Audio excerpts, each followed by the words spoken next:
times. Most of us are kind of stuck at home, so I figured I'd teach you guys how I draw faces, the things that people get caught up on, the little things. Should be fun, healthy, hope you're well. Hola, gracias. So, I'm gonna teach you about faces today. How to draw them, how to get stuff going, how I attack them personally. The main thing I always start off with, because people say start off with the face shape first, I don't do that. I do the eyes. I feel like the eyes are the balance, the focal point of the face. So you just draw your eyes. They don't have to be symmetrical. You'd be surprised how many people's faces are not actually symmetrical. Your eyes are typically a tiny bit off. It's a little funky to imagine it, but it's not that uncommon actually to have slightly off that way. Your nose, very little of your nose actually is a shape, so much as a shade. So you don't need, beyond the nostrils, you don't actually have to draw the bridge of the nose. It's just not that necessary. Your lips are kind of interesting because your lips are more a shading on your face than they are a full shape. So you have to just kind of take it easily and figure out how it goes. The top of the head is actually very interesting because most people start drawing the brow line and then they'll suddenly just start putting they'll take two fingers and then they'll just draw hair. And then they kind of almost stop it about half a finger up. Your brain's up there, so you need to put your brain in there to go with it. So yeah, I'm just drawing a couple of different faces just to show you how I kind of build and make them go. And they're all different. They're different face shapes. They're different not so much different facial expressions, but they're just different. Every face is slightly unique, and if you see a face from a certain angle, it can almost look like a different face depending on who you're looking at.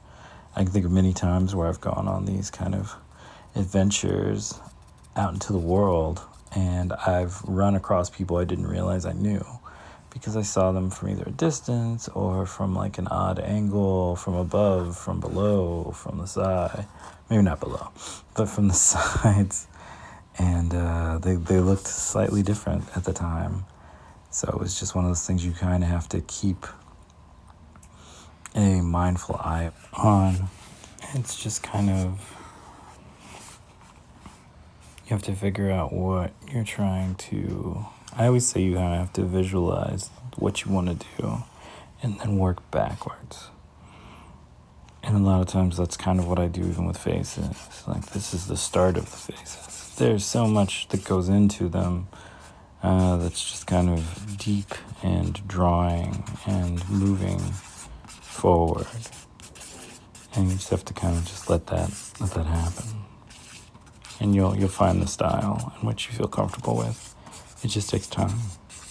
Patience is built on time.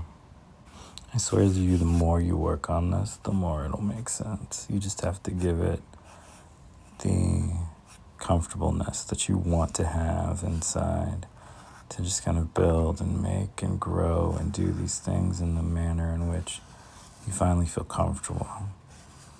Art has this kind of opening third eye strangeness to it where as soon as you've accepted it, it becomes so much simpler and it makes so much more sense and everything kind of comes together. So you just kind of have to give yourself the time to breathe and then to just experience and mess up and do all these things. They're so easy to just give yourself the moments to make and to draw and to just be in the creative process. It all comes together, I promise you. They are not as difficult as you would want them to be in your mind. There's this theory that if you do something super complex, it's going to come out really amazing. But the truth is, people's faces aren't really that complex. The big thing that actually changes about drawing faces more than anything is the shadowing. You can change an entire way a face looks by just changing the way the light hits it. It's a big thing.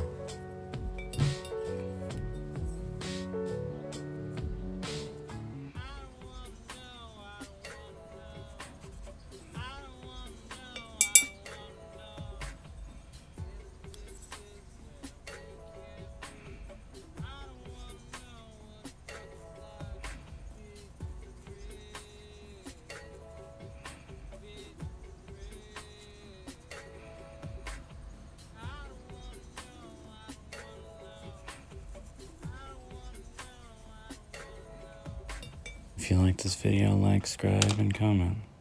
Banner out. Ciao.